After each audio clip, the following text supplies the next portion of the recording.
ஆதியாகமம் அதிகாரம் 25. 6 பகுதிகளாக இந்த அதிகாரத்தை நாம் தியானிக்கலாம். 1. ஆபிரகாம் தன் மறுமனையாட்டிகளை அனுப்பிவிடுதல். 2. ஆபிரகாமின் மரணம். 3. ஈசாக்கின் வம்ச வரலாறு. 4. ரெபேக்காள் கர்த்தரிடத்தில் விசாரித்தல். 5. யாக்கோபு ஏசா. 6. அற்பமாய் எண்ணப்பட்ட சேஷ்டபுத்திர பாகம். 1. ஆபிரகாம் தன் மறுமனையாட்டிகளை அனுப்பிவிடுதல். ஆபிரகாம் சாராளின் மரணத்திற்கு பின்பு தான் விவாகம் பண்ணியிருந்த கேத்துராளையும் மற்ற மறுமனையாட்டிகளையும் ஈசாக்கை விட்டு பிரித்து கிழக்கே அனுப்பிவிட்டார். இவர்களுக்கு நன்கொடைகளை கொடுத்தான். ஆனால் ஆபிரகாம் தனக்கு உண்டான யாவையும் தனது வாக்குத்தத்தத்தின் குமாரனான ஈசாக்குக்கு கொடுத்தார். 2. ஆபிரகாமின் மரணம். ஆபிரகாம் 175 வயதில் மரித்தார். ஈசாக்கின் குழந்தைகளை பார்த்த பின்னரே ஆபிரகாம் மரித்தார். ஈசாக்கு தனது 60வது வயதில் பிள்ளைகளை பெற்றார். ஆபிரகாம் ஈசாக்கின் 75வது வயதில்தான் மரித்தார். சாராளின் மரணத்திற்கு பின்னர் ஆபிரகாம் 38 ஆண்டுகள் வாழ்ந்தார்.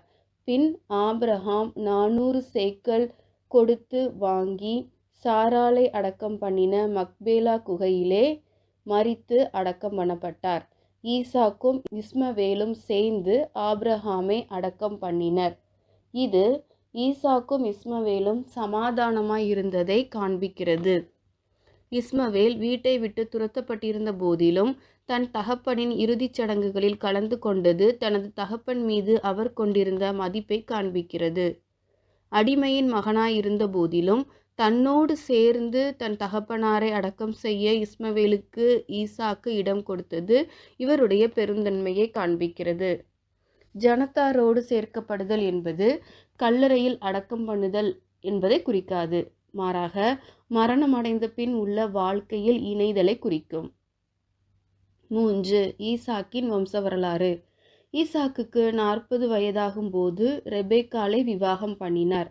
ரெபேக்காள் மலடியாயிருந்தாள். ஈசாக்கு கர்த்தரை நோக்கி மனைவிக்காக வேண்டுதல் செய்தபோது மனைவி கர்ப்பந்தரித்து இரட்டையர்களை பெற்றாள். ஈசாக்கின் 60வது வயதில் 20 வருடம் கழித்து யாக்கோபும் ஏசாவும் பிறந்தனர்.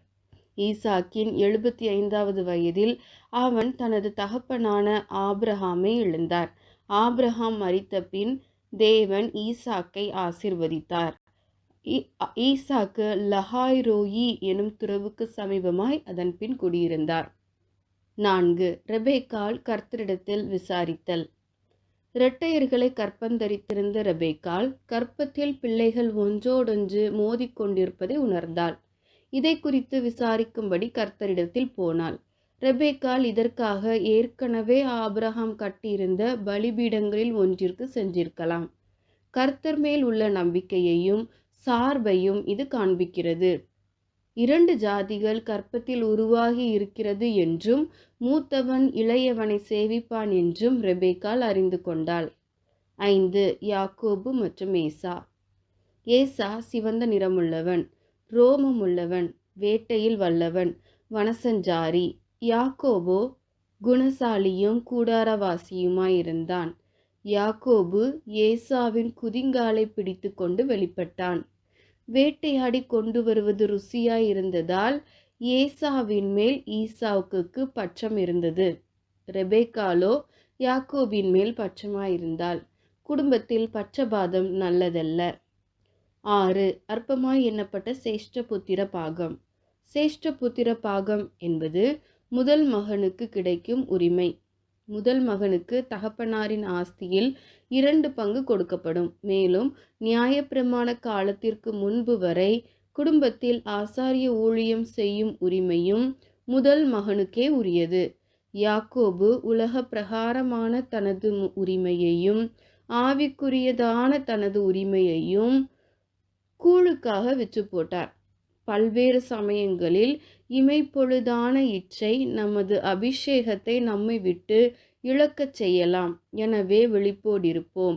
மேலும் உலக பிரகாரமான அற்ப காரியங்கள் நமக்கு வாக்குத்தத்தம் பண்ணப்பட்டிருக்கிற பரலோக வாழ்வை இழக்கச் செய்வதற்கு ஒருபோதும் அனுமதித்தல் கூடாது. ஜெபிப்போமா. அன்பின் பிதாவே, ரெபேக்காள் தன்னுடைய சந்தேகங்களை கர்த்தருடைய சமூகத்தில் வந்து விசாரித்தது போல நாங்களும் எங்களுடைய வாழ்வில் எங்களுடைய சூழ்நிலைகள் கொண்டு வரும் பல்வேறு குழப்பங்களை உம்முடைய சமூகத்தில் வைத்து பதிலை பெற்றுக்கொள்கிறவர்களாய் இருக்க உதவி புரியும்.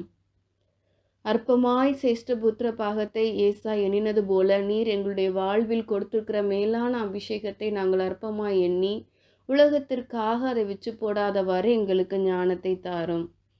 இஸ்மவேலுடன் சமாதானமாய் இருந்த ஈசாக்கை போல மற்றவர்களுடன் எப்போதும் நாங்கள் சமாதான உறவில் நீடிக்க எங்களுக்கு கிருபை தாரும். ஈசாக்கு தன் மனைவிக்காக வேண்டுதல் செய்தது போல எங்களுடைய குறைவில் உம்மை நோக்கி பார்க்க கிருபை தாரும். குடும்ப வாழ்வில் கணவனை மனைவி தாங்கவும் மனைவியை கணவன் தாங்கவும் ஒருவருக்கொருவர் குடும்பத்தில் உதவியாயிருக்கவும் கிருபை புரியும். எல்லாவற்றிற்கும் மேலாக விசுவாச வாழ்க்கையில் உம்மீது நம்பிக்கை வைத்து எப்போதும் உம்மை சார்ந்து உம்மை பற்றி கொள்ள கிருபை புரியும். மீட்பர் இயேசுவின் மூலம் ஜெபிக்கிறோம் ஜீவனுள்ள நல்ல பிதாவே, ஆமென்.